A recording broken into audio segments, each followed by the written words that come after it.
Baba had asked Tom, could you sum up in a nutshell the essence of God speaks? And Tom said to Baba, the whole of creation exists so that the soul can find its way back to you. and Tom was about to say back to God. But I put that aside and said back to you. And Baba made two signs of perfection like this over right before me. And did this. Yeah. Boy, that would be hard to. Yeah. I don't know how I would have come up. Then One sentence. he said to me then, No. if you wish to have further clarification about my reality, go and see Jeff Wolverton. Yeah, if you want to see the contrast between reality and unreality. Oh. I like Darwin's metaphor of the tentacles of consciousness kind of reaching out and trolling the gross world for things. And then the whole thing is withdrawing the tentacles of consciousness back in to ourselves. I always like that metaphor that he gave way back. I mean, back in early 70s, that was his metaphor. Some beautiful stories about Adi K Irani. Very, very beautiful. Unbelievable. Yeah. We should do it to that level, I guess, from now on. It was, yeah, I mean, it was recorded, you know, too. So if you want to get a little flavor of what Adi K Irani was like. That would be nice. I never met him. Yeah. Let's see if I can think of something that encapsulates Adi. Yeah. Conviction! Sir! Conviction? Yeah, he was like really into I mean, he used to say conviction in darkness is God realization in disguise. Meaning conviction of Baba's avatarhood in the gross world is God realization in disguise. When you peel away the gross, you're there. That's kind of what he said. He put such a high premium on. You can't manufacture conviction. Baba has placed it there like a diamond, and you know, you may sell everything away, but that thing doesn't get sold, and that's what you're left with. Beautiful, the way he would say that. Yeah. Let's see if I can remember. I wrote something down. Here's one thing that Adi said, though. I said on several occasions, he said, if I hadn't gotten into Baba, I would have been a great saint with a large following. But instead, I had to suffer and get, exhaustion, frustration, and humiliation on a daily basis with Baba. So he gave this high state from probably some past life, and then came down to be here and look after Baba on a purely street level, gross level. And I think they all made that sacrifice, because Baba only came for 50 years out of 1,300 years. I mean, such a rare occasion when Baba comes. I mean, so are we getting there? No, we haven't gotten there yet. I can share something really quick. It's humorous about what was shared this morning. I thought the part that Alan Talbot shared was quite humorous and nice. So Adi was so serious, giving talks here and there, and they went to India. Alan went to India and met him in 1977. And Adi started giving some discourses, and he keeps on saying, you got to know why and why and why do you do this, why, and then all of a sudden Alan says, but Adi, why not? And when he says why not, Adi started like laughing and says, oh, that's what I was looking for, good, why not, now you're questioning me. So then apparently he had a talk in Myrtle Beach, and then he did talk about this, that I kept on saying why, and then somebody told me why not, Adi, and I thought that was quite strong. So I guess somebody beat him, but more strength in that level. But of course, the way Alan said it was so fun and laughing. Another thing that I thought, Steve Berry, who lived with Adi toward the end, Steve, and what was the other one who died recently? I forgot. My mind is very bad. Robert Dreyfus? Paul? No. Paul? The one that Jack Small. Jack Small. Yeah, Jack Small, and he was saying about some of Adi's habit, how disciplined he was. He was very disciplined. He would wake up at 4 o'clock, not just regularly to sit and meditate and so forth. He was not a meditation type guy, but just remembering Baba, working for Baba and so forth. And his work ethics was so amazing. And I think that's why Baba made him his secretary. So he was Baba's secretary. So that, that was a good sharing. Yeah, he woke up at 4 and he would focus on Baba till, I guess, probably 6 for a couple of hours before he even began his day of frustration, exhaustion, and humiliation. Yeah, exactly. You said it good. Yeah. Here's one thing, before we have a moment of silence, here's one thing that I remember. There were two guys who were very talkative, Frank Parker and John Florence, and they were, they're great guys. They're very funny, and they were outside of Adi's office talking away and everything, and someone came out of Adi's office, and then it was their turn to go in, and they went in. They found Adi sitting back in his chair with his eyes closed, and they said, "Oh, Adi, we're so sorry, that we." If we'd known you were meditating, we wouldn't have been talking, and they apologized profusely.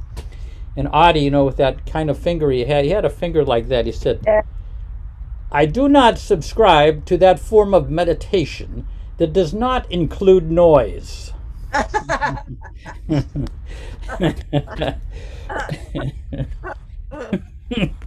So he had his thing on infinity. He wasn't trying to get something done and focus and then get bothered by the distraction.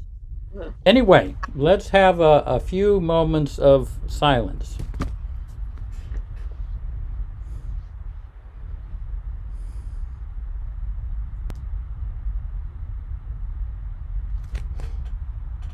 Jai Baba. Jai Baba. Okay, so before we begin, let me just mention that Tom Riley is going to share his meeting with Baba at 10 o'clock after the evening arti.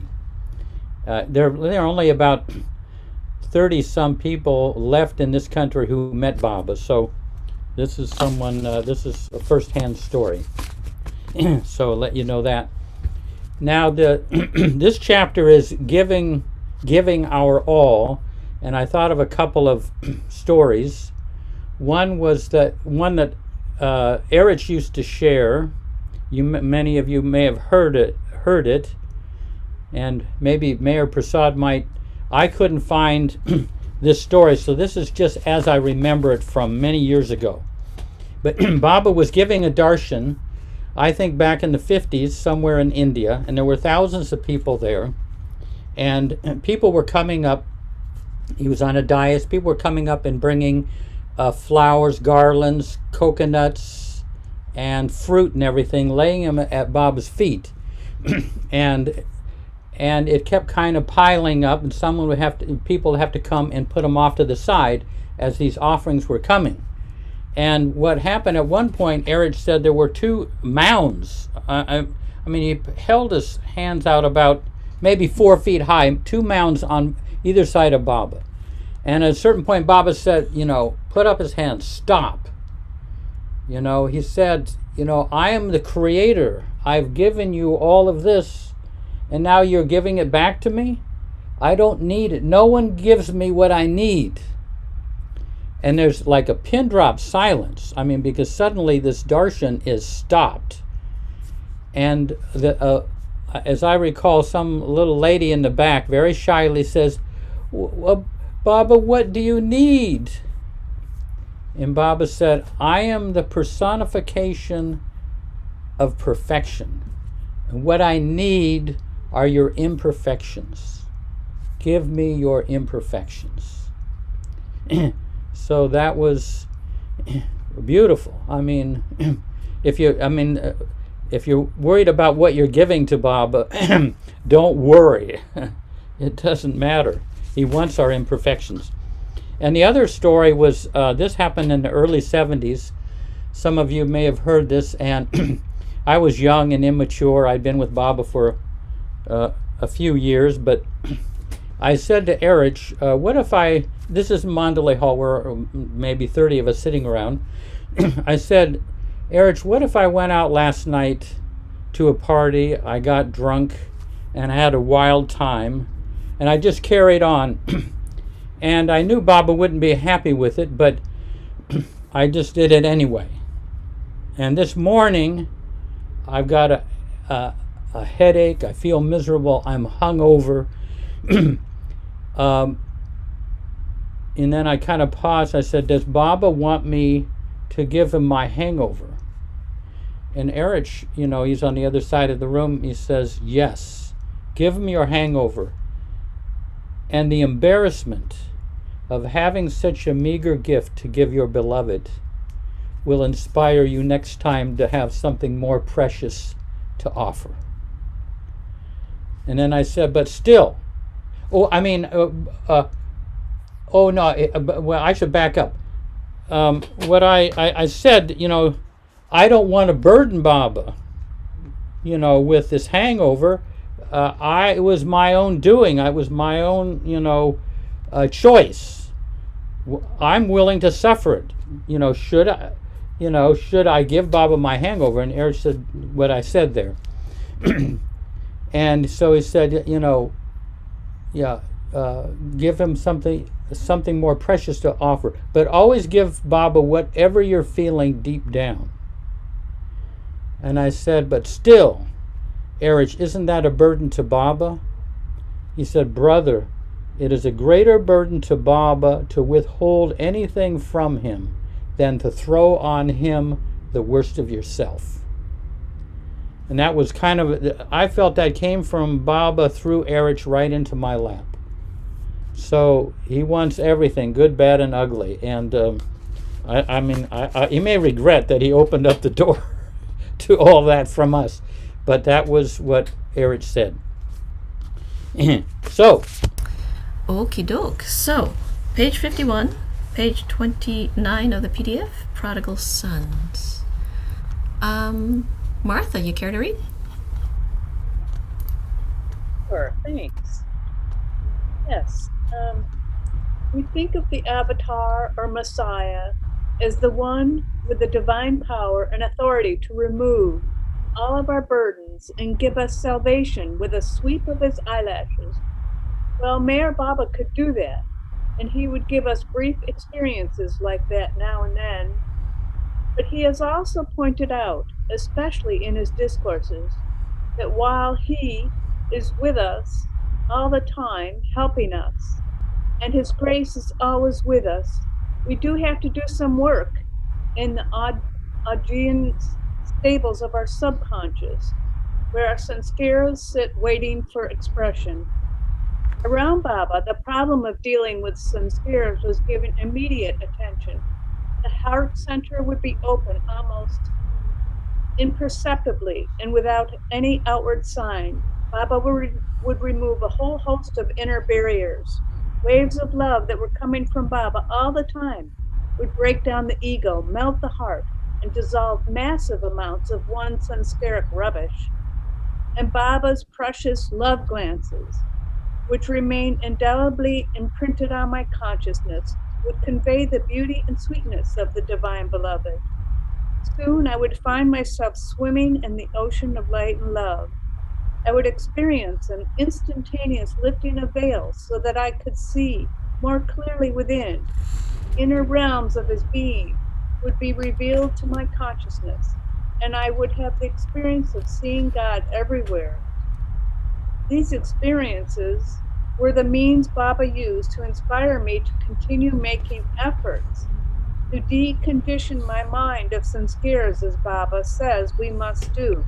This meant that I had to discover what I was thinking, feeling, and doing that I would have to discontinue, and what other thoughts, feelings, and actions I would have to adopt. So we have to keep working in order to retain that inner freedom. We have to discover what we need to do. It is a refining process. In this way, we gradually get spiritual understanding and will sustain these experiences of inner freedom. As Jesus said, if ye continue in my word, then are ye my disciples indeed, and ye shall know the truth, and the truth shall make you free.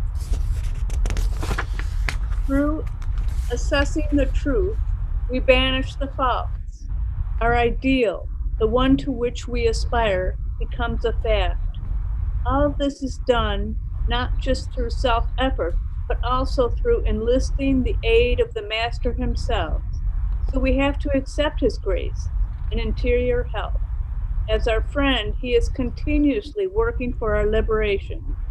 And because of his confidence in us, we can have confidence in ourselves, but without egoism. If we lack faith in ourselves, we are in danger of allowing our weaknesses to block our give and take relationship with him. So continuously sustaining those experiences of inner freedom means continuous inner work, keeping out of the level of illusory conditions, which we ourselves have been continuously creating, and staying focused on the Master within with full confidence and joy. His grace is always there, and he is more anxious than we are that we make this transition from the false to the real self. To him, we are the prodigal sons returning home. Beautiful. Any any questions or any comments or any way of relating this to your own experience?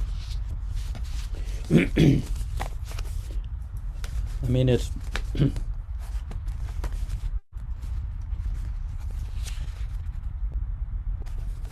I mean, one thing that Darwin was always saying is that it isn't that Baba just spot checks us every now and then, comes by and visits us on the weekend, but he is continuously there working with us, even though we may not be aware of it. And that is always something to be aware of.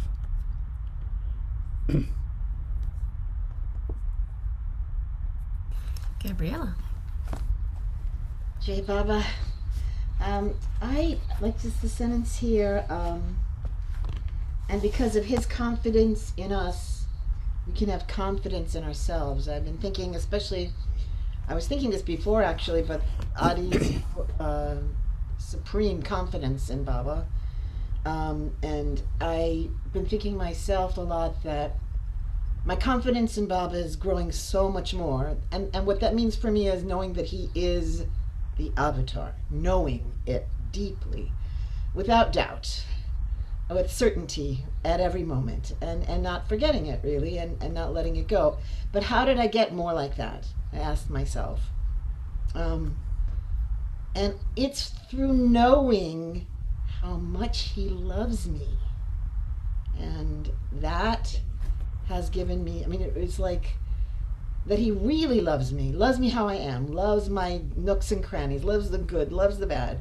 And that has allowed me to feel much more certain and absolute about there's a word I'm looking for here, but what's the word we used for Adi that they were saying today?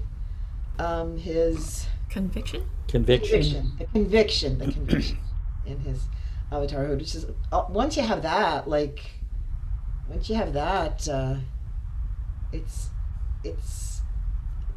game over. Like, that's a real big piece of the puzzle for me. And I wouldn't be so overly proud to say I have it all the time, but I would say it is growing, and knowing how it's coming has made a difference for me. Thanks. Yeah, Mayor Prasad has that great line from Charles Haynes, or maybe it was Elizabeth. Remember? Baba. Baba loves us because of who we are, not in spite of.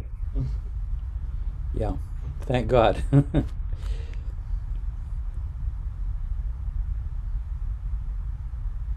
Yeah. And Becky.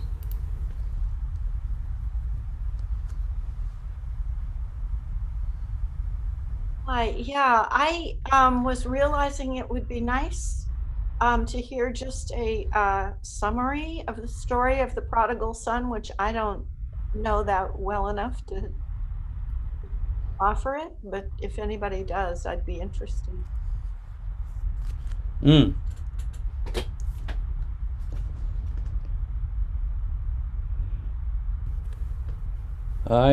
I'm a bit vague on it, but I know.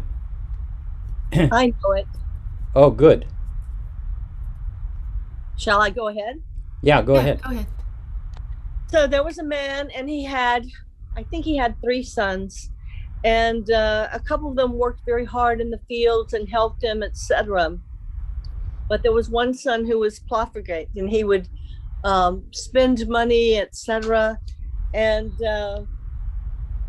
he asked for his inheritance early, and he begged his father, and his father finally gave it to him, and he went off and spent the money, did everything he wanted to do, and he ended up poor and begging, and he was even eating the food of the pigs.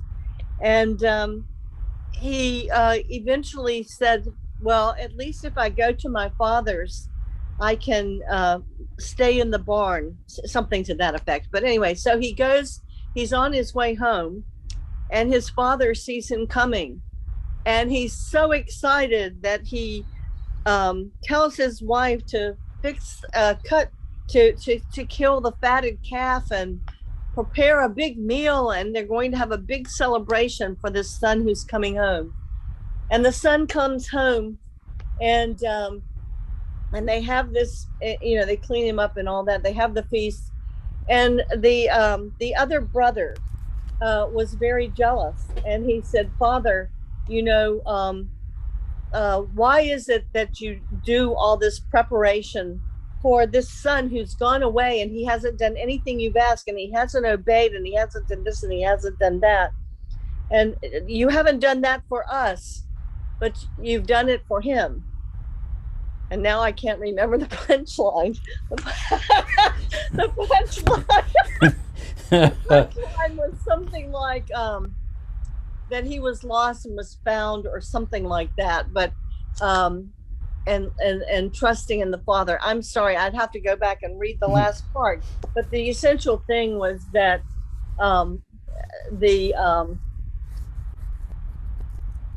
finding one who is lost brings great joy to the Father. So I'll look it up and find out the correct ending. But that's essentially the story. Yeah. Erich kind of endearingly referred to all of us pilgrims, kind of ragtag bunch. As the bus was pulling out from Marizad, he said, there, in an endearing way, there go his lost sheep. Us. Yeah. And Marcia. What popped in my head before you told the story was you have to lose yourself to find yourself in Baba, and then when you totally have faith, things start to brighten up, even though he gives you a hard time. But Yeah. Beautiful. Yeah. Lost and found. Okay. What do we got next? Yeah, looks like we're ready to move on. Okay, so give everything to Baba, page 52. Tina, you care to read? Tina G? Yeah, Tina G. There are many ways of deconditioning the subconscious where most of our impressions are stored, and different methods work for different people or at different times in our lives. There's no one formula or doctrine to say, do this and you'll get there. In discussions about the ways of the master, generalizing makes for more accessible explanations. But part of the master's role is to make us let go of generalizations. At the same time, he does give us many hints about the things we can be doing to cooperate with his help. This reminds me of a time in New York City in 1956 at the Delmonico Hotel. There were quite a few people there. Baba would have various people, families, groups, and individuals come to his suite of rooms and spend quiet time and hear messages or explanations. On one of these occasions, Baba said to my family and to me, a theme he was to repeat several times while in America. One must give everything to Baba if you love him. He is in everything and everyone. You belong to him. So keep nothing to yourself. Give it all to Baba and be free. Give your whole self to Baba. Your pain, your pleasure is Baba's pleasure. Give it all to Baba. What you feel, Baba feels. It is Baba in you, doing through you and feeling through you. Baba is the whole universe. Love Baba with all your heart. Moreover, as I recall, Baba added, this will please Baba. For me, this was the icing on the cake. So thinking that over throughout the years and putting it into practice, I have found this message from Baba to be ever more practical. I concluded that Baba meant everything, our moods, our problems, our complexes, our worry syndrome, our sense of gain and loss, and more of the ego, of course. I discovered that we really can give everything to him and be free inwardly.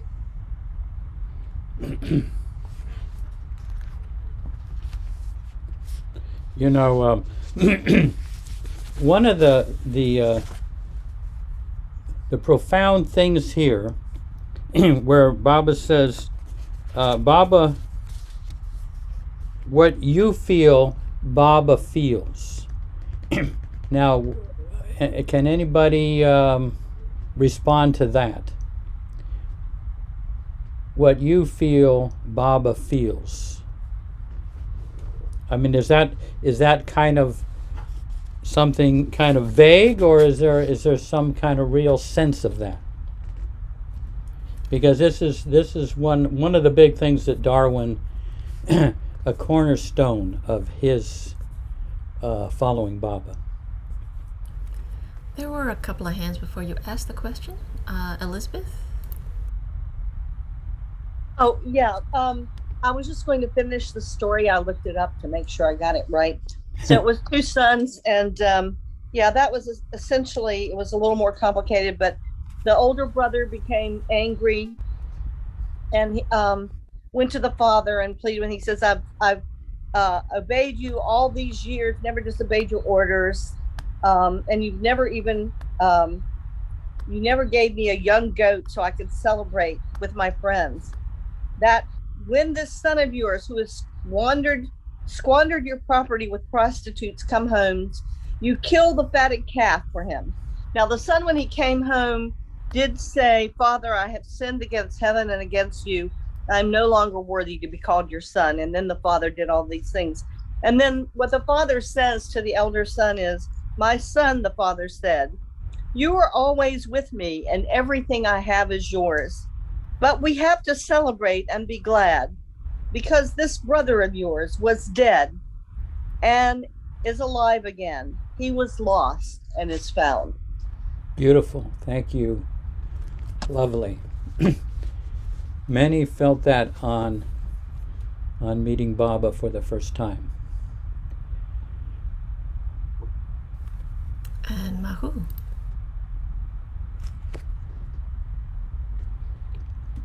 Unmute.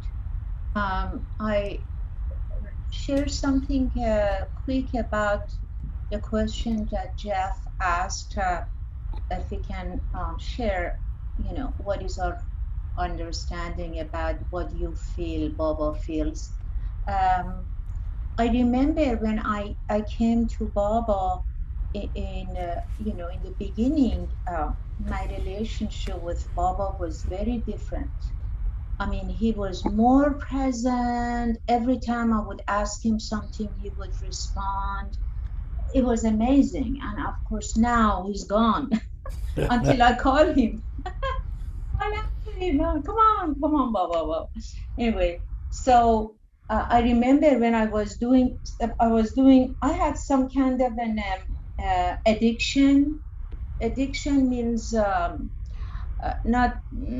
addiction means I would blow out my money. It was some kind of, it was crazy. I had a different notion about the spirituality. I just would sabotage it and it was until Don Stevens really put me on my place. But in any case, so I would, every time I wanted to burn that money or whatever I had, just get rid of it through some wrongdoing, it was as this big forge was inside my inner heart, and it's scratching and it's scratching and it's scratching, and I would feel so much pain within, and I knew it was him. He was trying to tell me not to do it, damn you, not to do it. So eventually I listened to him. I felt he feels with me, he feels for me, and he doesn't want me to do this and go through suffering. And another thing I wanted to share was about give everything to Baba. I remember several years ago in one of the, Casey Cook, that is a resident in Merazad and lived with mostly women, Mandali, and she's still there. So when she was coming and visiting somebody in LA, she was very close with, sometimes we would invite her to Baba Center, ask her to give a talk, and she would agree. So she would come, and it was so sweet. And she would always bring some kind of a gift from Merazat for all of us to have. Anyway, so in one of the talk, this just came to me. I guess Baba wants me to share it.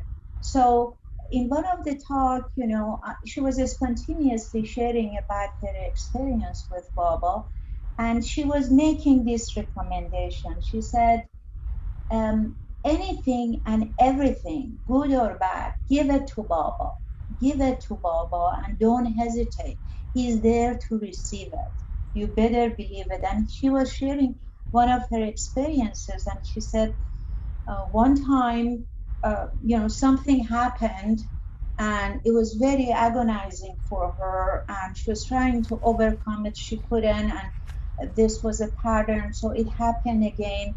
And she got so devastated. So she went to Baba's room, where his bed is, and that picture that is sitting on his bed, the one with halo around him, that beautiful framed photo. And so she started almost shouting and said, okay, Baba, here it is, get it, like that. And she said, I looked at Baba's photo, he became live. He started smiling at me and nodded his head. That means you're doing the right thing. And she said, after Baba did this, and I saw him live in that photo, that thing went away completely. Something I was trying to get rid of it on my own. but Baba just got it, dissolved it, it was gone. So it was very nice sharing. I just remember. Thank you, Jay Baba. Beautiful. Yeah. That's the spirit. Yeah. Jay Baba. And Marcia. I remember reading that when you fall prey to your weaknesses and you fall into Maya, that Baba has to hang on to you. And so about suffering, you know, he suffers if he has to hang up. He said he'd hang on to us until if we had to pull his arms out of his socket. I probably don't have that exactly right, but yeah. And I think all the things that come up, once they come up and you suffer with them, then they kind of go away. But you have to feel them to kind of get rid of them and to look at them. Yeah, and give them to Baba. Yeah. Yeah. Peter. All right. In response to Jeff's question, I take it very literally. There's been a number of times when I think 3 references I can remember, if I can track this. In Lord Mayhair, it was a big spiritual awakening on my part, where Bob was mentioning it gets us on the path when we say that the master's doing this and the master's doing that. And I was able to finally agree to that. Also, I remember a story in Lord Mayhair where there was some type of event in front of Mayor Baba, and there was some man or a kid that was sitting right in front of Baba that was in this very awkward posture, where he was sitting with his legs crossed in this really poised manner, and Baba was saying, "Would you please uncross your legs?" And the guy saying, "No, Baba, I want to respect you and do it right. And he kept his legs strictly folded. And Baba is saying, "Please uncross your legs." And it took him a couple times, but then finally he said, "Okay, maybe I should listen." He uncrossed his legs. And Baba says, "Okay, great, now I can relax." Maybe some people remember this reference in Lord Mayhair. What I took it for was a direct reference to Baba feeling exactly what we're going through. And when I see Baba is everywhere and in everybody, it means we're God too. So whatever I'm feeling, Baba has to be feeling it. And I recently had a doctor's appointment, and one thing that was mentioned was something that was really spooky to me about my anger toward my sister. And one practice that my doctor said is take time out, like transcendental meditation, take time out to literally feel the emotion. And sometimes when I'm feeling it or doing anything, I feel like if I don't include Baba in it, I get more ego in it. So then I remember, all right, this is Baba feeling this emotion. And I can't say how important it is. I mean, I'm doing it because I feel it's very important for the healing process. Many times I feel like I don't feel anything. I'm just sticking in it. And today I actually had an emotional outburst, small one. Again, in reference to Jeff's question, I think it's very literal. Does Baba feel what we're feeling? Of course, we are him, so how could he not be? In short, yeah. Pass. Yeah, beautiful. Excellent. Yeah. And Mary. Yeah, so I think that, at least for me, it's the thinking that Baba feels what I feel adds to like the complexities of, feeling guilty for being a burden similarly, right? Like whatever is not so great about us, even when sometimes he's sending us, some little issue that touches us in an emotional way. I'm thinking of something myself right now, where someone who has a personal connection to you hurts you in some way. And I have a hard time with that sometimes. Like, and I know it's silly and I want to get over it, but it's haunting my feelings over and over. It's like I'm thinking, oh, what an idiot, Baba, it's clear in my life that Baba loves me so much. What am I whining about, and why can't I just let go?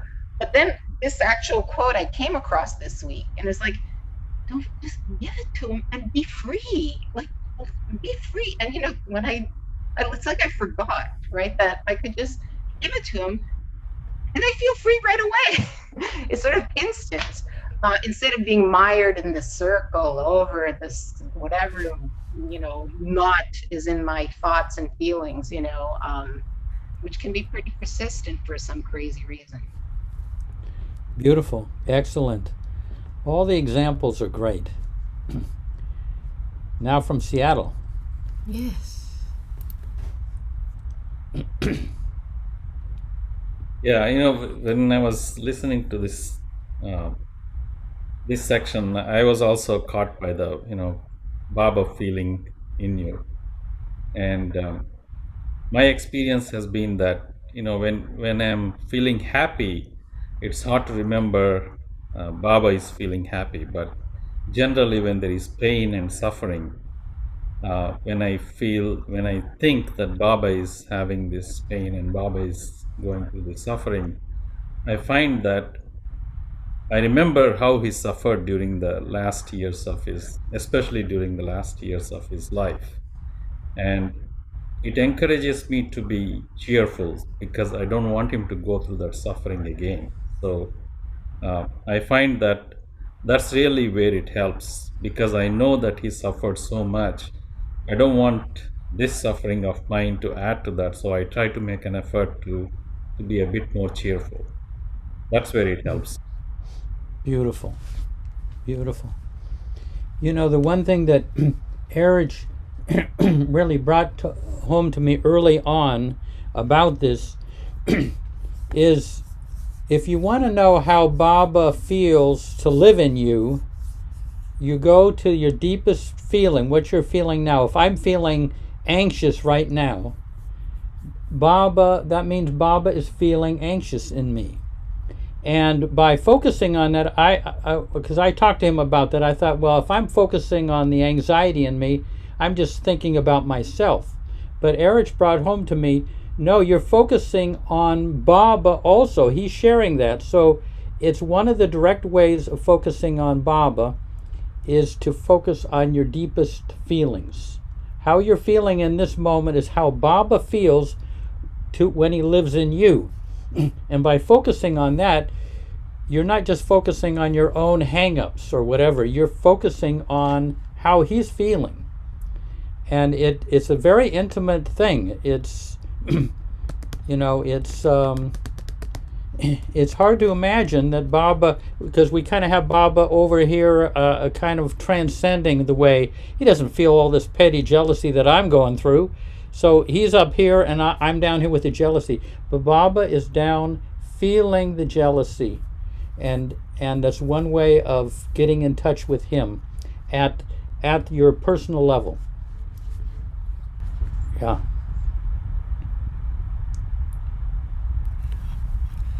Douglas. Yay, Douglas. Hello. I just was struggling with this word decondition. And people have been talking about different ways of deconditioning mind and feeling. But it's such an interesting word to me. It's the opposite of conditioning, which I guess our minds and samskaras create this whole process of conditioning. And the other thing about it that's interesting to me, it's in the previous section, he says, I would have to discontinue with other thoughts, feelings, and actions. I would have to adopt new ones.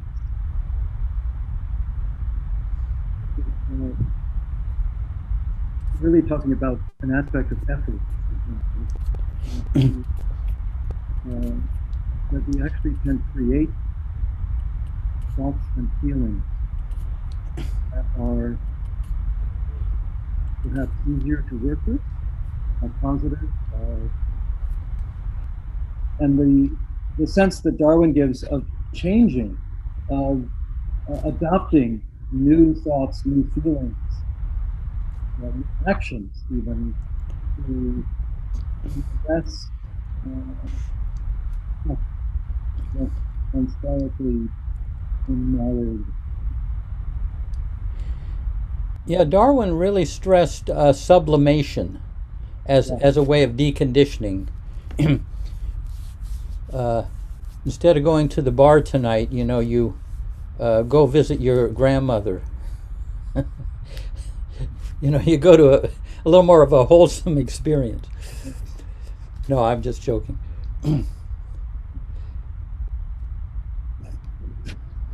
That's funny. Elizabeth. Yes. So, well, two things. One is I had to look up Augean stables again. And basically, those are the stables of, I think, 3,000 horses that Hercules had to clean in one day. So anyway, in case anybody else had forgotten. Yeah. The phrase that got me in this is, if we lack faith in ourselves, we are in danger of allowing our weaknesses to block our give and take relationship with him. And I mean, to me, faith in ourselves is the same like trust in ourselves. And maybe it's two different things, but I don't find that's an easy thing to do. I think some people find it's easy. And for conviction, I think Baba said that we become convicted by his grace. But I mean, I actually had an incident yesterday in which I said, I don't trust myself to somebody. And I was in agony, upset. And I don't know. Some people, they seem to come by that naturally. They're just naturally grounded, trusting, having faith in themselves. But I personally don't think that's an easy thing to do. But maybe that's just me. Oh, it's pretty universal. And those who have kind of gotten that confidence and faith in themselves have worked at it in the past, bit by bit, sanskara by sanskara, I would say. Let's see. Marcia? Well, when I was little, I always thought God was somewhere out there. I didn't realize he was living on the earth when I was.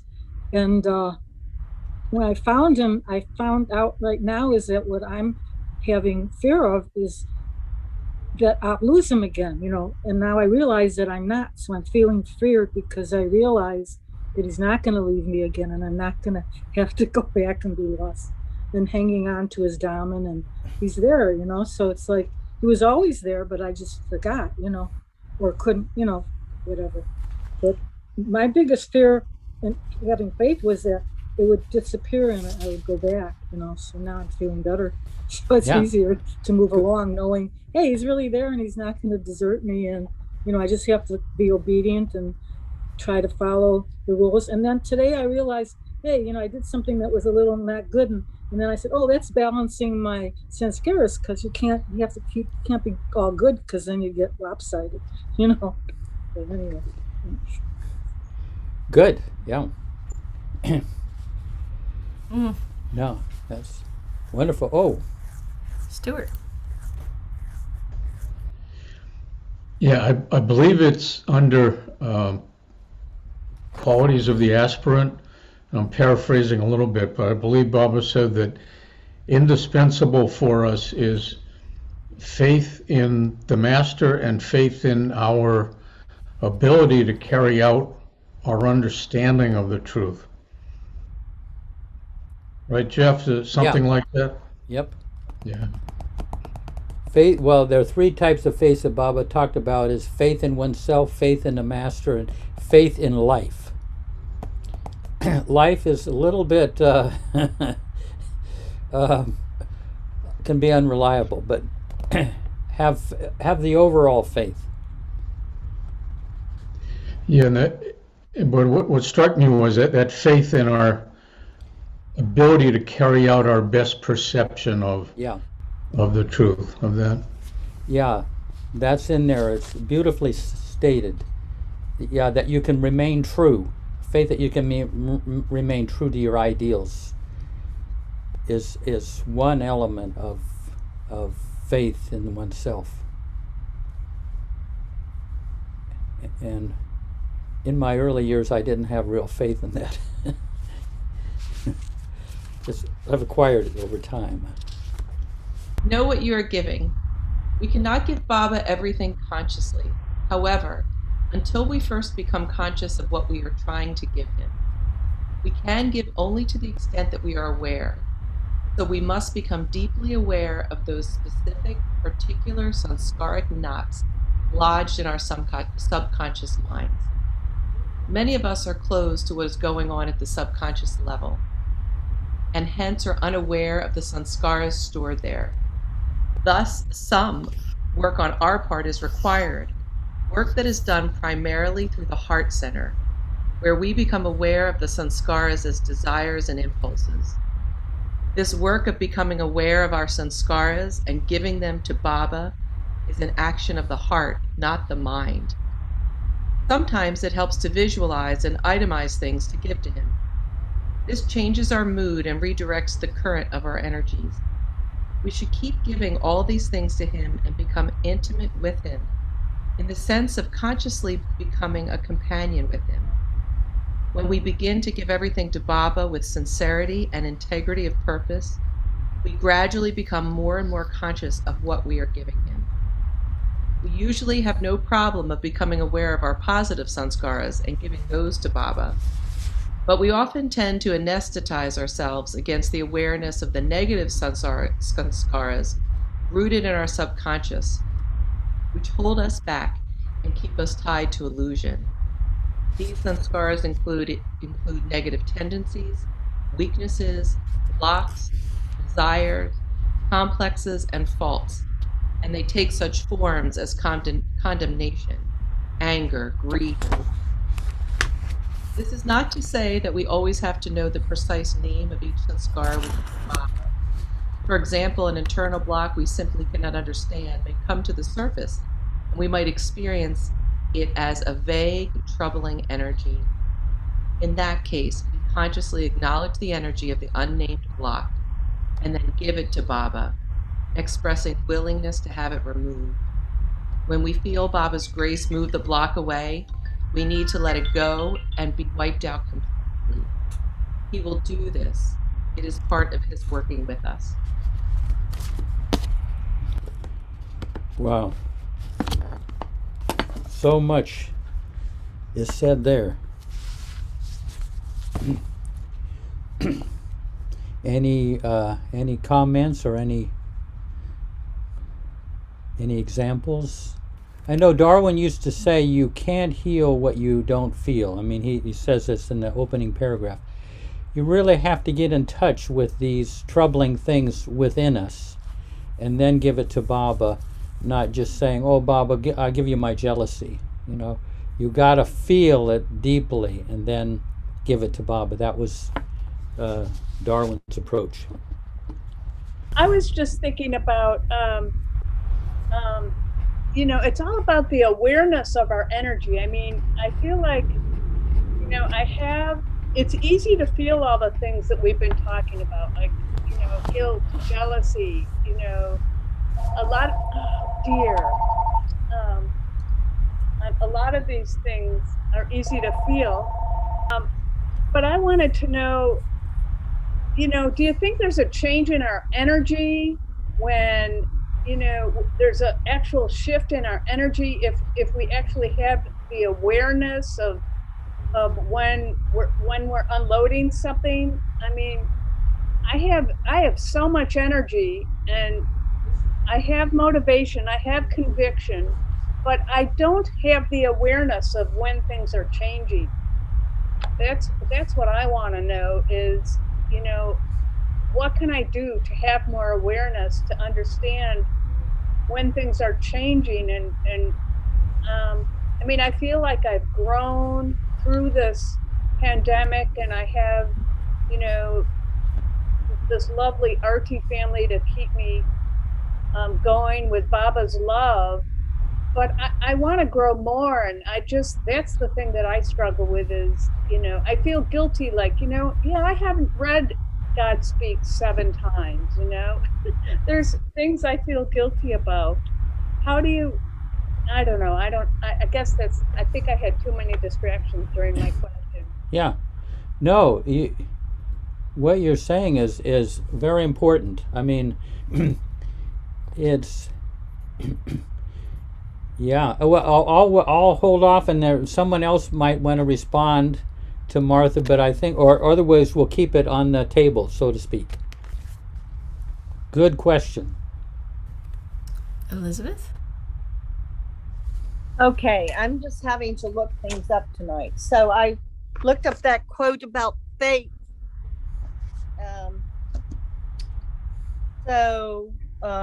It's in volume 3 of Qualifications of the Aspirate. So part 4, there are 3 kinds of faith: faith in oneself, faith in the master, and faith in life. Faith is so indispensable to life that unless it is present in some degree, life itself would be impossible. It is because of faith that cooperative and social life become possible.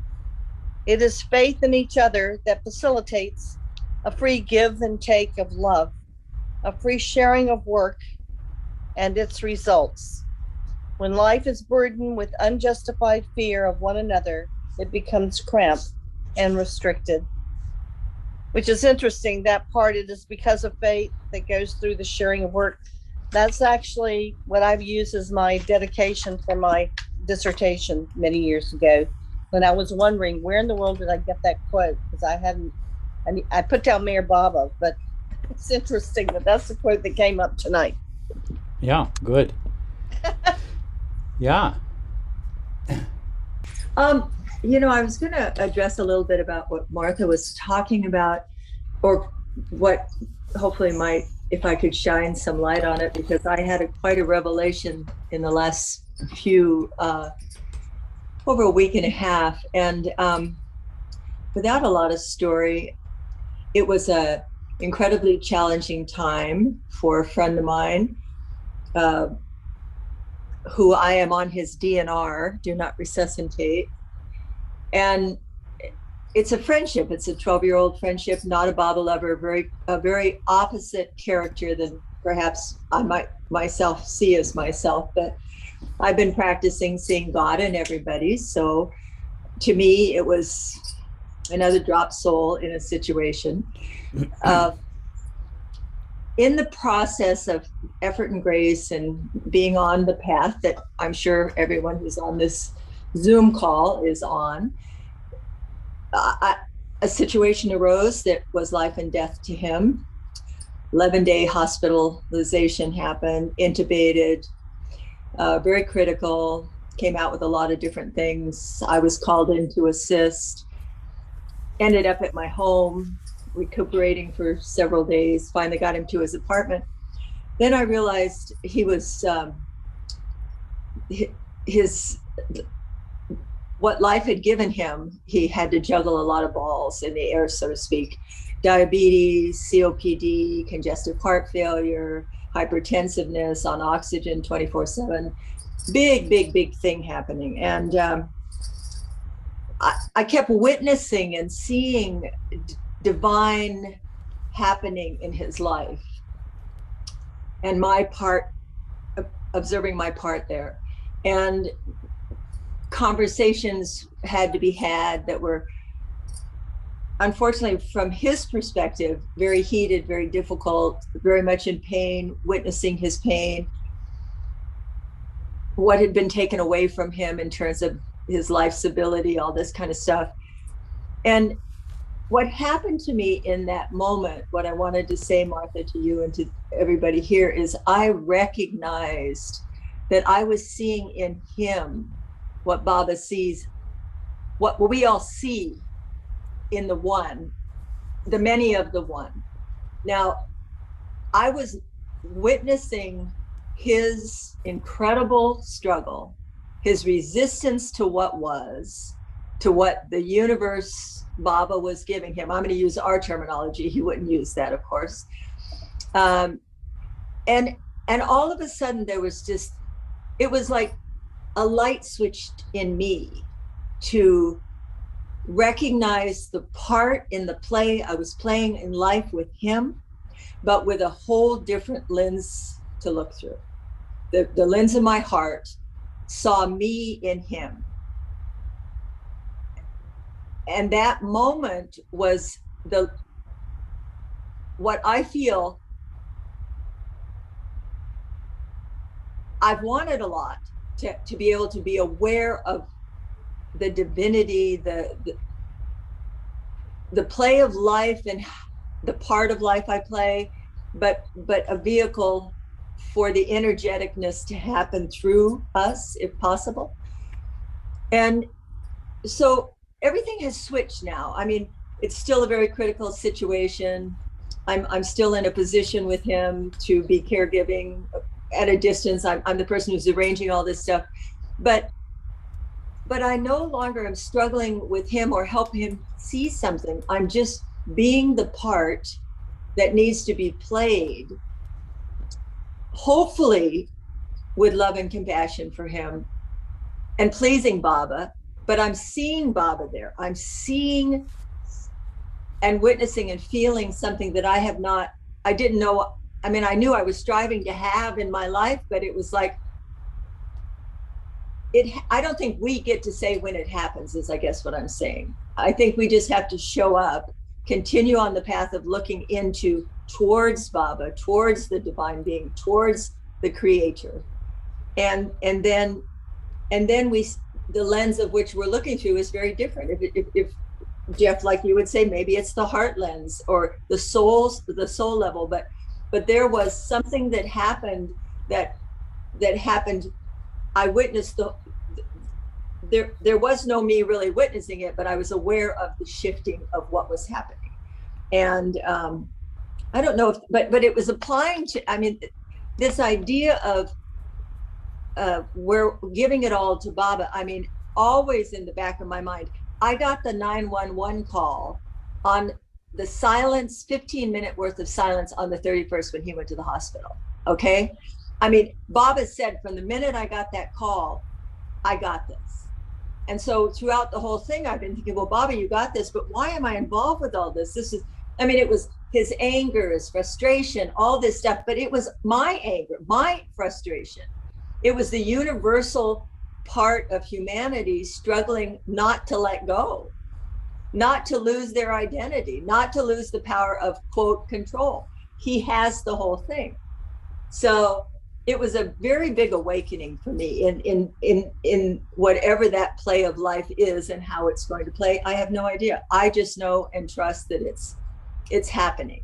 And as long as I can not use judgment, stay in the higher qualities, compassion, love, and be present in the moment, everything will be as it should be. And I don't know what that is. Doesn't matter what I know. So I don't know if that gave a little bit of response, Martha, to I want it to happen sooner. I've always wanted that to be my life, but it shifted in a moment that was a very, very extremely difficult situation that I'm telling you his side, what I was perceiving, but I was also involved with a lot of things that were simultaneously happening. So I couldn't believe Baba was opening this whole thing up at that moment.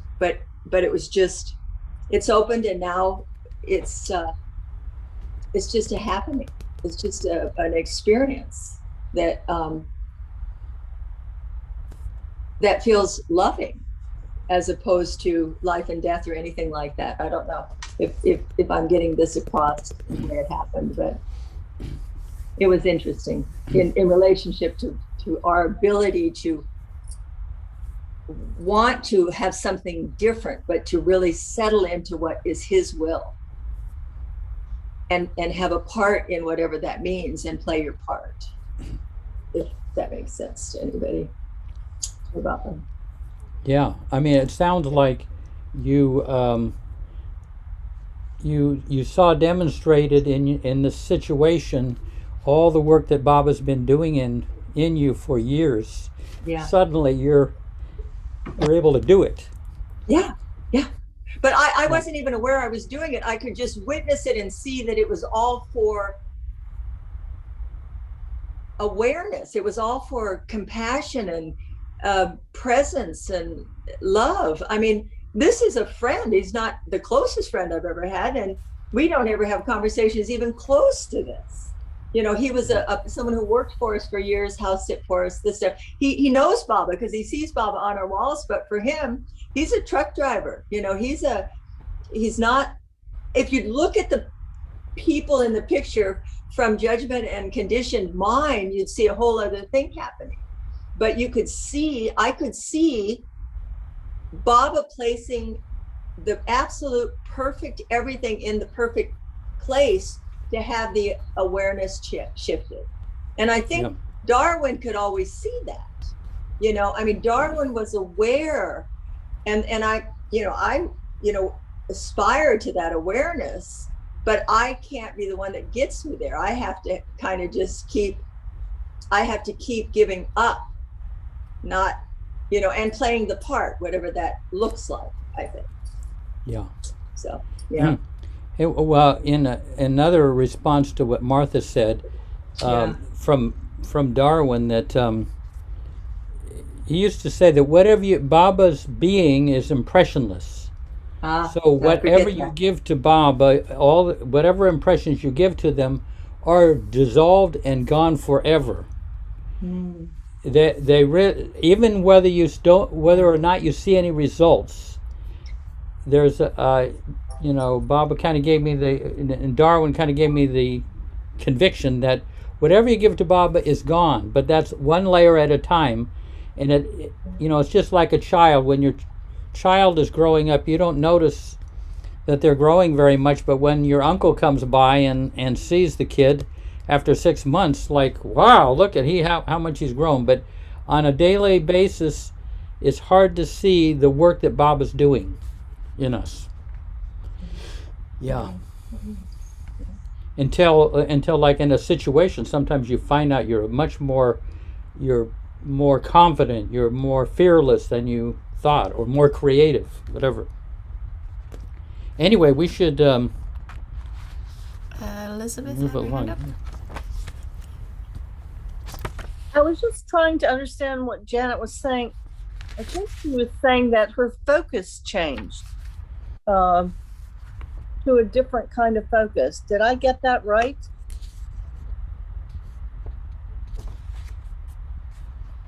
Wasn't it Janet who was speaking Were about you referring the to? Were you referring to me, Patty? Yeah. Oh, Yeah. I'm sorry, Patty. No, that's okay. That's okay, Elizabeth.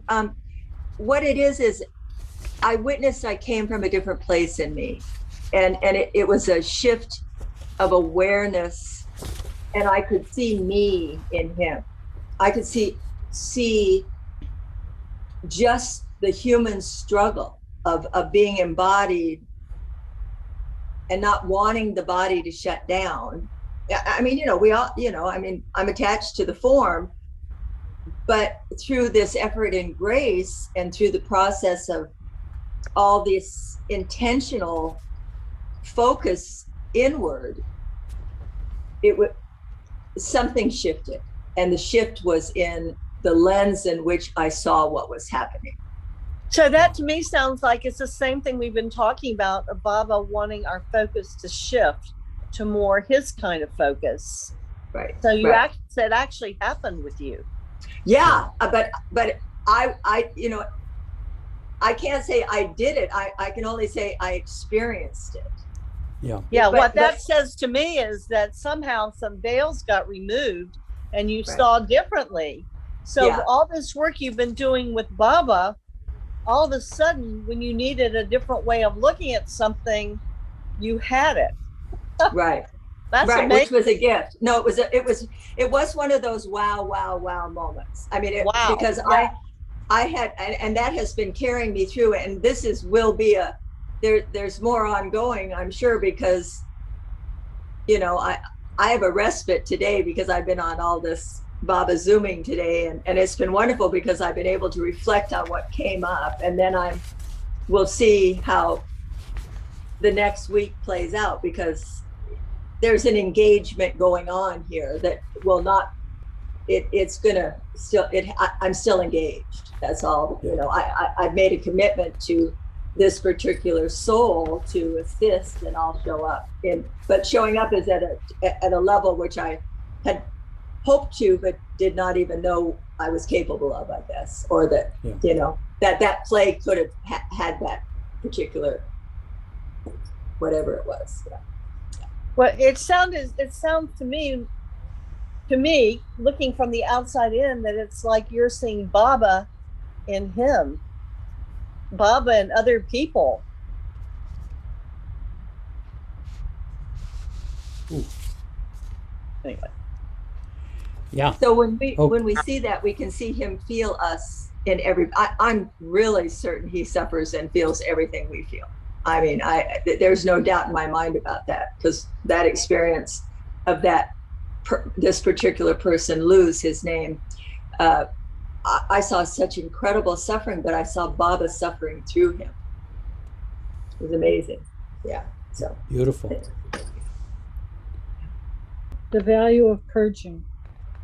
When sanskaras come to the surface, giving them to Baba instead of expressing them becomes a purging process. We become consciously aware of them and then release them. It is a natural thing for the soul to want to purge itself, to clear out the interior of the false self. This is how we become free. As we become aware of tendencies we would rather not face or allow our beloved to see, it may be helpful to realize that for Baba, all of our experiences in the domain of time are part of Maya and do not really exist. Mayor Baba said, "Nothing is ever written on you, but on your mind. You, the soul, remain untarnished. Good and bad, everything is written on your mind. When the impressions go, then all is wiped out." While this is work that may involve suffering when sanskaric blockages come up, and we work to dissolve them, it is a pleasant suffering because along with it comes inner freedom. The practice of giving everything to Baba supersedes thinking. The main functioning center is not the reasoning center, but the heart center. We experience a deep refining and enlarging of the heart center.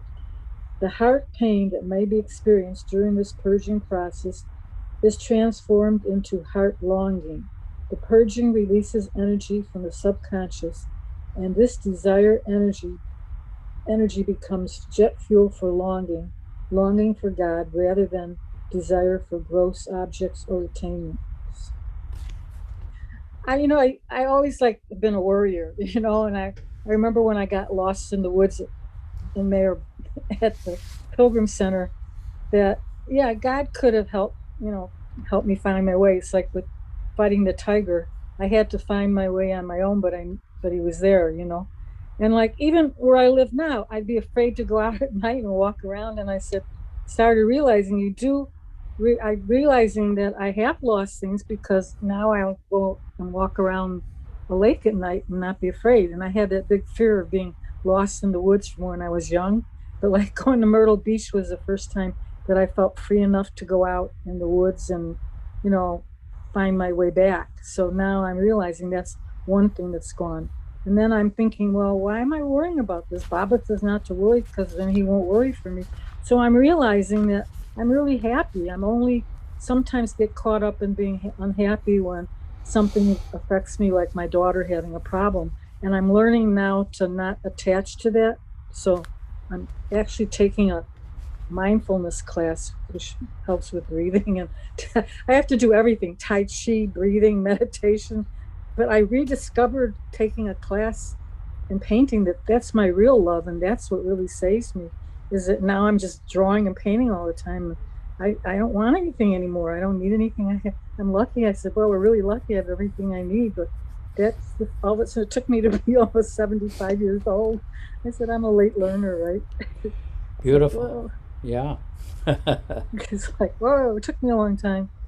I have a question. I'm sorry to take up so much time, but say you left your body, you left your body, and you're reincarnated, and you're an old soul. Does it have to take you to 70 to remember who you are, or does it come earlier that you get back what you had? Does that sound like this question? Well, Baba said in your early 20s you pick up where you left off from whatever progress you made in your previous life. You know, it somehow it kicks in, and you get a little you get a little sense of the truths that you had absorbed, especially after your teenage years. Maybe you get some of the truths that you had internalized from your past life. Cindy? I have a question about, so Darwin says, or Baba says, nothing is ever written on you but on your mind. You, the soul, remain untarnished. Good and bad, everything is written on your mind. When impressions go, then all is wiped out. And I was thinking, like, maybe Jeff, like the two layers of the mind, the first level of the mind, that's the thoughts, and the second level of the mind, that's the feelings. I was wondering, like, where the body comes into play in that. Is it like the feelings is really a level of the mind? Because I just thought it was interesting. We talked about the mind and the soul, but not the body, and wondering about sanskaric impressions in our cellular structure too.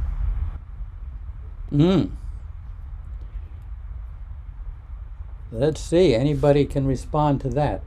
The body, you know, is more kind of the location, and the real thing that's sort of going on are thoughts and feelings. I mean, there is the sensation to the body, sensations in the body, but what we're trying to do is surrender our mind, our thoughts, and our feelings, and I mean all our physical attachments. Wow, I don't know. That's a I don't quite know how to answer that. You're kind of wondering whether it goes into our DNA, and I was thinking, like, what level, like the sanskaric attachments to the body. I guess that's a mental attachment, I guess. Our consciousness is really our consciousness that goes on this journey.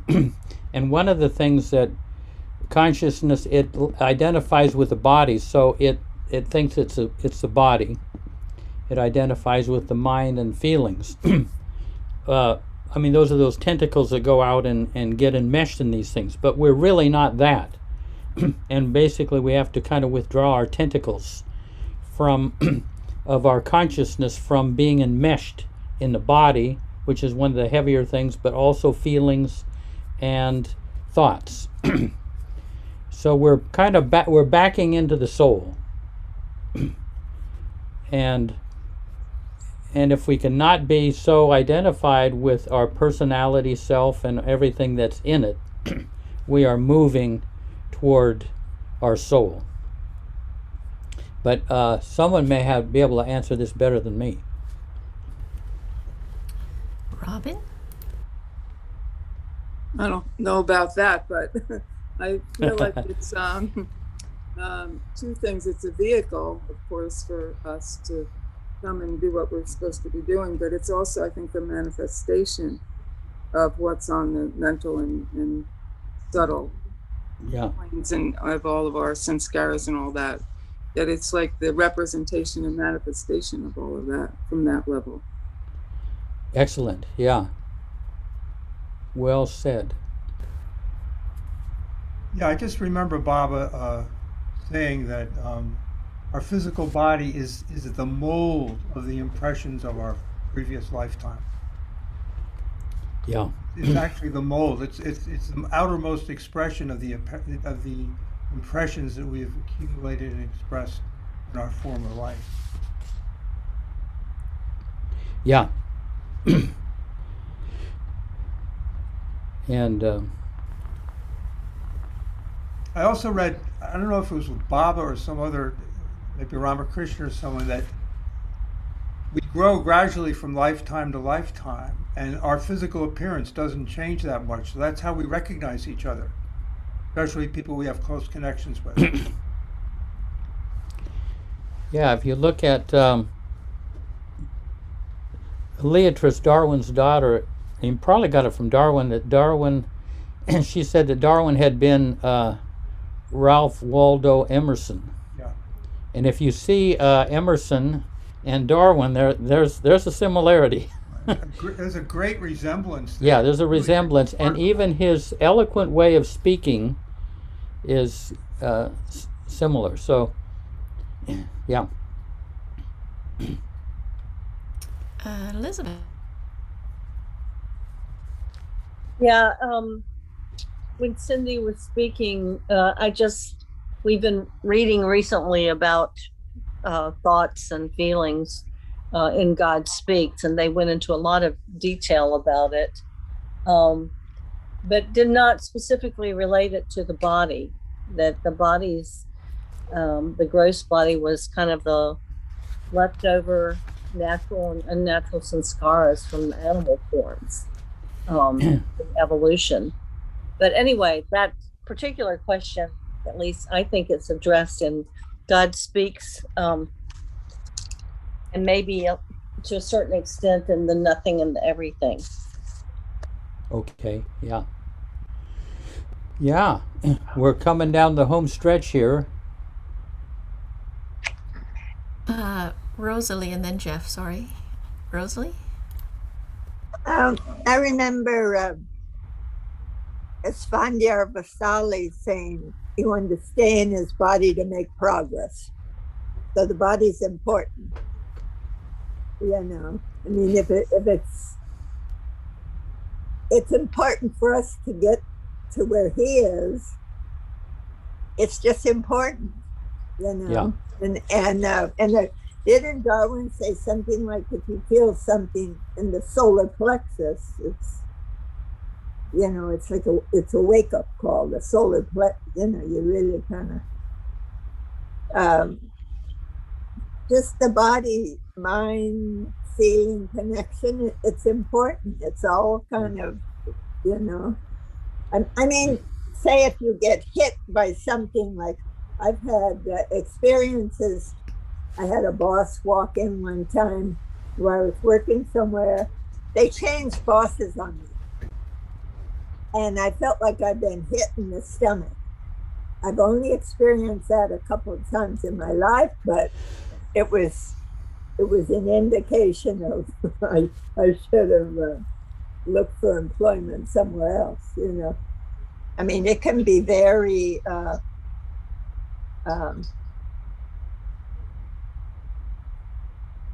it's just important, not like, yeah, you know, we're not monks, like, yeah, whipping ourselves and all that kind of thing, you know. Yeah, I mean, Baba says you have to be in the physical body to receive realization. So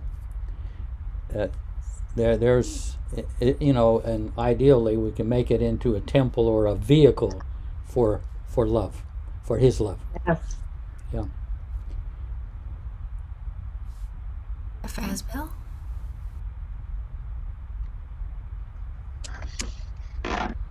I had the privilege of being a little bit around Leatrice toward the end of her life, and I've never seen any human being accept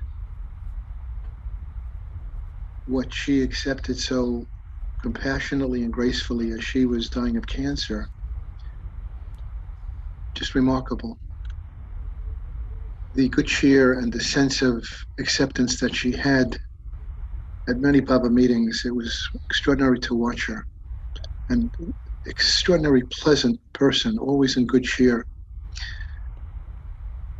She might have been one of the few people that could answer this question on samskaras. There are questions that none of us are qualified to answer, and yet, of course, we all appreciate the insights that some of us have.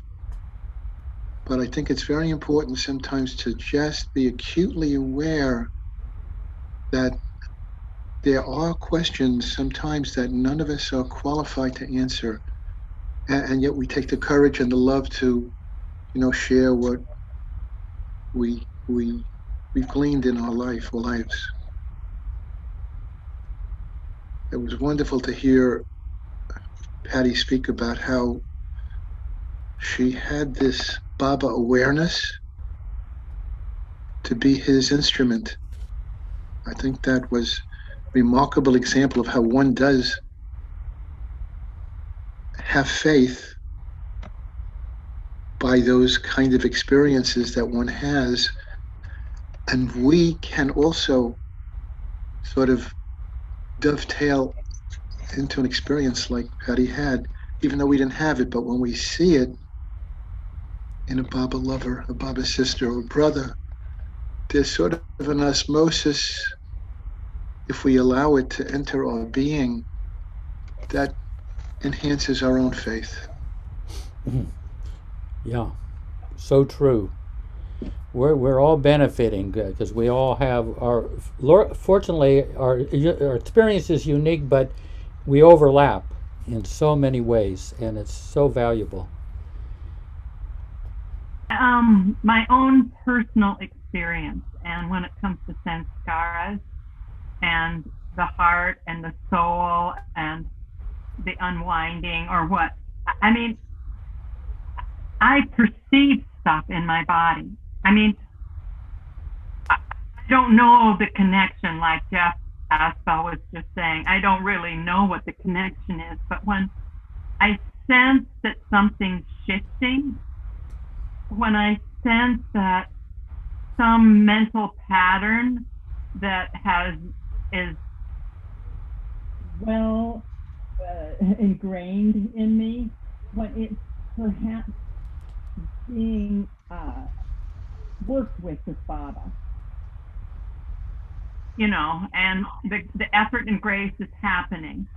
I experience something quite physically, quite honestly. I mean, not saying this happens on a daily basis, but I mean, I experience it quite physically, not like my feet or anything, but sort of more like my brain and nervous system and my heart. And I think about what Jeff Wolverton says, that I think Darwin said, is that as we let go of those things, there's more space in us for Baba's presence, right? Am I saying that right? Yeah, and so I do, and that spaciousness within, to me, is also a felt sensation. It's not just a thought. Yeah. Hey, Baba. Yeah. No, luckily all of our feelings and thoughts and desires interface on the body. That helps us to work with them. If they were just non-physical, it would be a lot harder to give them to Baba. You know, so fear kind of manifests in the body in some place, anger manifests in another place, you know. And luckily, they interface with the body, because then you have something concrete to work with. That's what I have gathered, yeah. I'm going to put my video on, even though I'm eating dinner and I have salad between my teeth, I think. But I really love Cindy's question, because I love anything that has to do with the body, because that's like my thing. I'm a yoga teacher and a dancer. And what I wanted to say was, I don't know what this has to do with sanskaras, but for me, the body and sensation is my calling back into the present moment, when I'm, you know, stuck in the machinations of the mind. And if it's true that Baba is only found in the present moment and in the now, I think that's our call back to Baba, is our body, like, the, you know, just because that it's such it's an invitation that we often ignore the sensations in our body, but they can be that sort of anchor back into the moment. Beautiful. No, that's so true. They say the body doesn't lie. Yeah. Yes. You know? I think Martha Graham said that. That's a great quote. Yeah.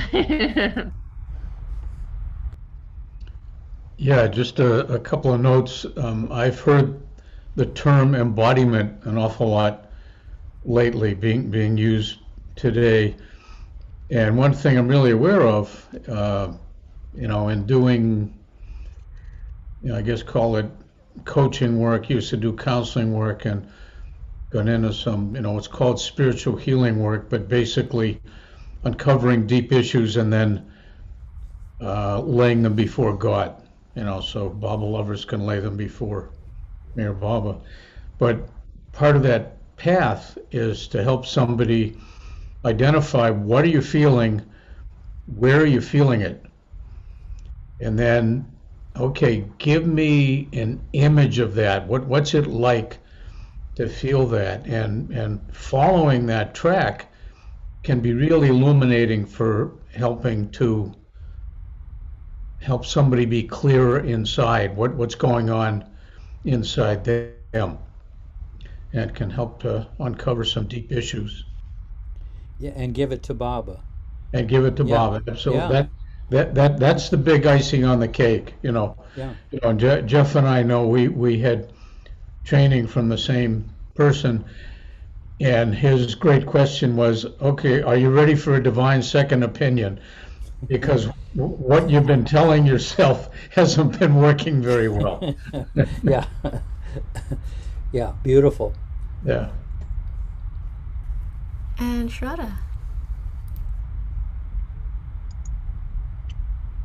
When Cindy asked a question on where does body come into picture, I remembered something from Listen Humanity, what Baba had said around the path involves going through all of this. I mean, I guess I'd like to read out a paragraph from the book that Baba refers to regarding the consciousness and the mind and the soul and the body, where they all kind of come into picture. Good, yeah.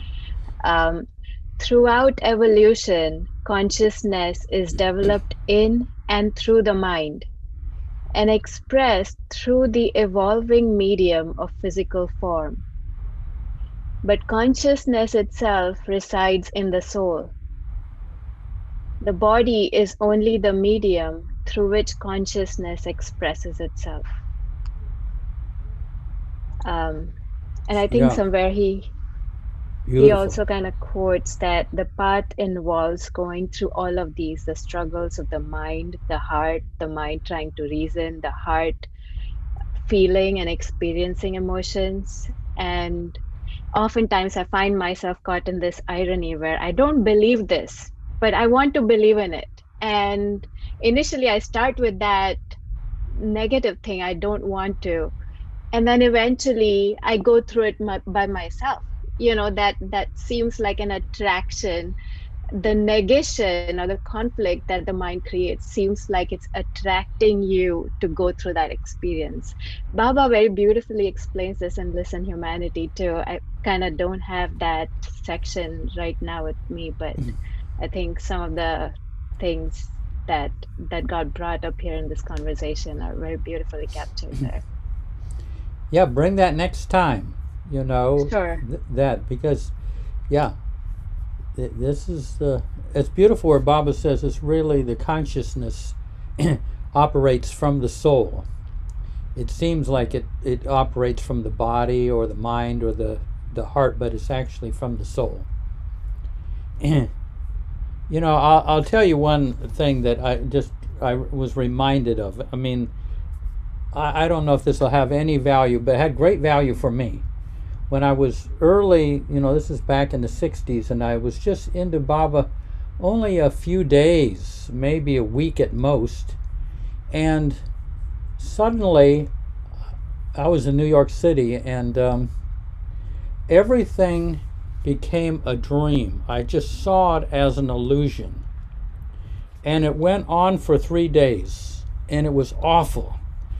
Awful because my heart, with its love, could not invest in an illusion. I mean, it held back, and I was used to expressing my love in the world, and it put on the brakes.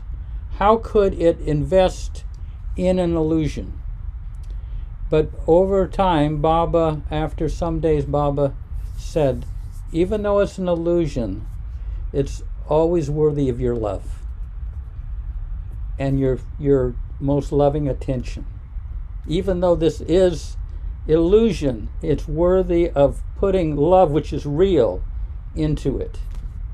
So that really was so helpful to me, because I didn't have a problem with illusion and love. You know, you can put it in there, and even though it's whatever, even though it's kind of bogus, love makes it worthwhile, gives it meaning. Anyway, I don't know if anybody can relate to that, but that the whole problem of this all being an illusion, Baba kind of helped me through that, because it was horrible not to have your heart held back with its love refusing to flow out to life. Yeah. Okay, so now let's have we'll have a few moments of silence, and then we'll have Bill, if you've got your guitar there or your dulcimer, I don't know what you're playing, but let's have a few moments of silence. Yeah.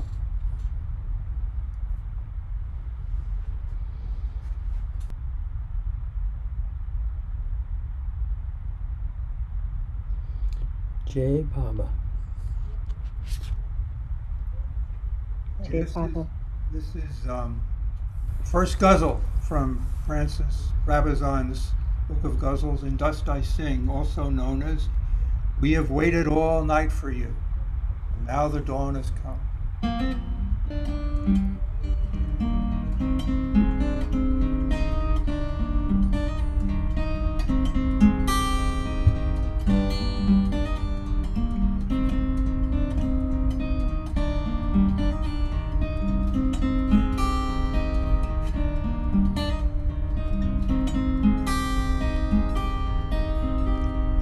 I've waited all night for you. Now the dawn has come. From distant places we came. There can be no returning home. There can be no returning home. We know it is morning because of the dawn's cool fingers upon our hot eyelids, and we can hear her sweet singers.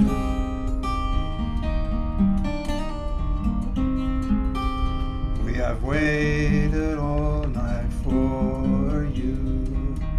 Now the dawn has come. From distant places we came. There can be no returning home. Can be no returning home. We cannot be sure now whether it was our own yearning that expected you or you promised. It matters not in this burning.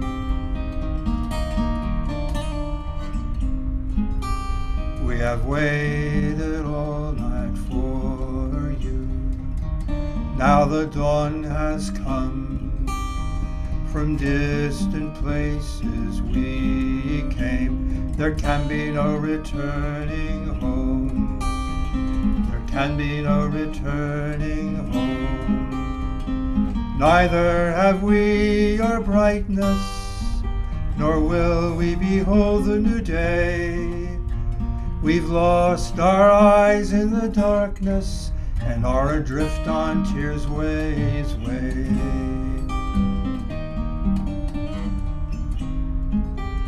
We have waited all night for you. Now the dawn has come. From distant places we came. There can be no returning home. There can be no returning home. Blind, witless wretches whose song the wind carries with the seagull's cry. Both fellows brave enough to leave home but daring not enough to die. Daring not enough to die. We have waited all night for you. Now the dawn has come. From distant places we came. There can be no returning home. There can be no returning home. Still we are wrapped in a glory to all other men denied.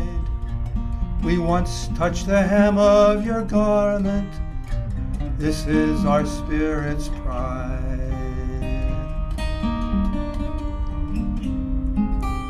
We have waited all night for you. Now the dawn has come. From distant places we came. There can be no returning home. There can be no returning home. What is it to us that somewhere the world's sun will presently shine, rise? Sometime this darkness of nowhere will be lit by the light of your eyes. Will be lit by the light of your eyes.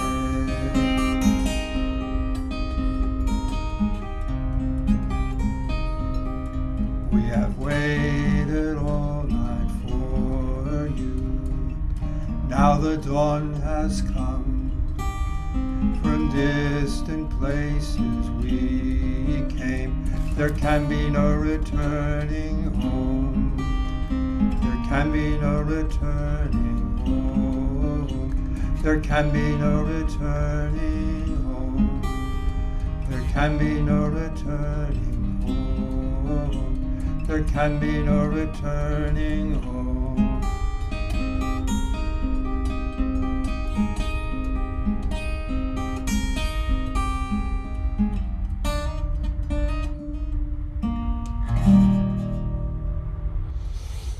Beautiful, Bill. Lovely. Wow. I remember one Amartithi at 2 o'clock in the morning, sitting up by Baba's cabin on Mirabai Hill and singing that with Erich, and a whole group of people gathered around. Very moving. Yeah. Those were great times. And Francis does not spare in his lyrics the difficulties that even living with Baba held for the Mandali. You know, some of the next ghazal, ghazal 2 goes something like, I call it the lugubrious ghazal. I can't remember I forgot the line, but it's interesting. Yeah. He shares the joys and the difficulties. Yeah. It's beautiful, beautiful poetry.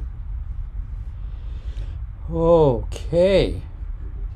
Thank you. That was beautiful. Yeah, we thank you, Bill. Thank you. Yeah. One of these days we'll see Jack and Marge, but you know that when they get a new computer. Any? Can I say?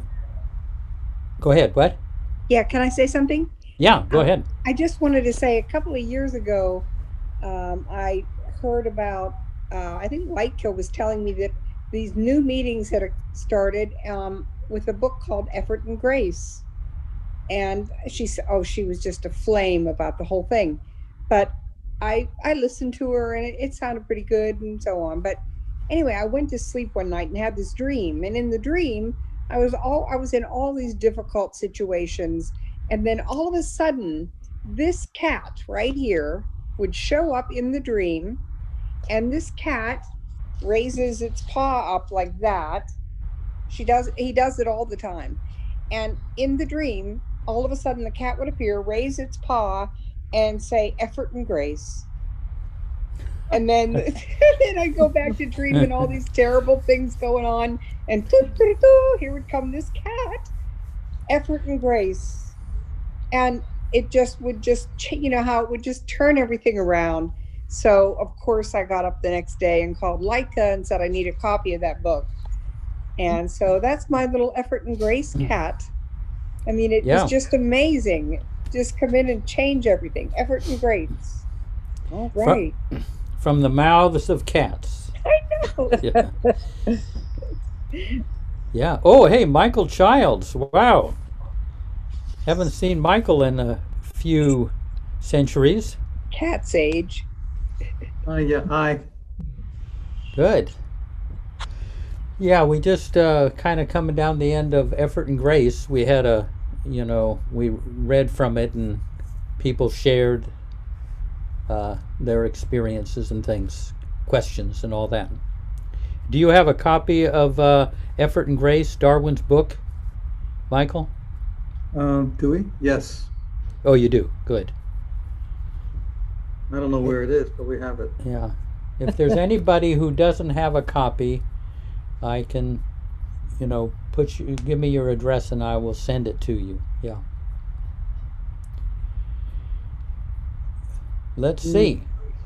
Hey, Ken. Well, I don't know if Ken, are you set up at all to play a song, or is that a bit doing there? Sometimes it takes different kind of equipment to play on Zoom. Yeah, I'm not in the studio. But, yeah. Maybe I could go get the guitar and bring it here. Yeah. Yeah, or also Stu is saying if anybody wants to stay for a heart-centered meditation, it's short but powerful. We haven't done it in a while, but if anybody would like to, and then, yeah. Yeah. So. Yes. Yep. Betty and I were talking about Effort and Grace the other day, Jeff, and I just got to say this because it very spontaneously happened that we were talking about it, and I said something about, yes, Jeffert and Grace. Jeffert and Grace. Jeffert and Grace. Jeffert and Grace. Well, I was really lucky to inquire a lot from Darwin over the years. We were lucky that you did. Yeah. Yeah. Yeah, so you guys want to do a heart-centered meditation? Yes. Let's go for it then. Indeed. Let's go for it, yeah. And I guess we should all mute.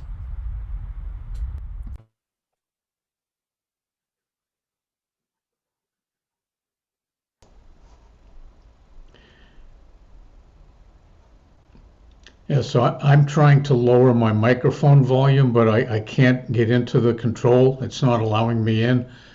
So is my voice acceptable the way it is? Yes. Okay, so I'm leaning back from the computer a little bit. Okay, Jai Baba.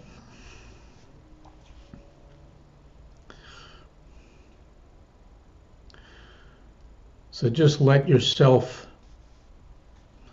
sink into wherever you're sitting or laying. And just start to breathe into your belly. And we'll keep up this breathing.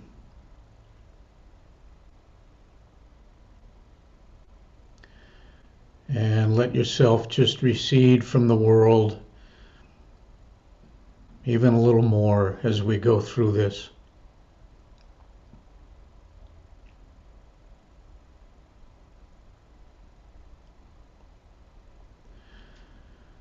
And as you breathe in, bring your attention to your heart area.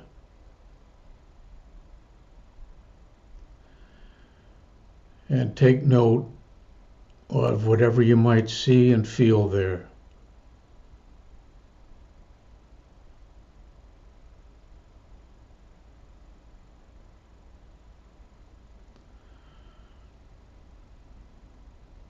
And this is a divine home we all have within us. And the wonderful link to Meher Baba's infinite love.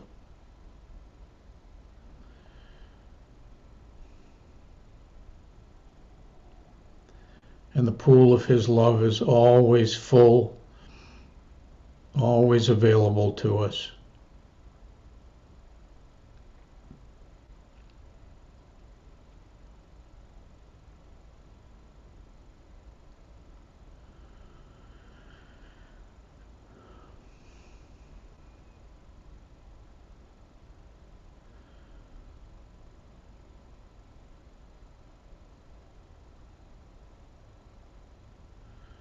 So just breathe into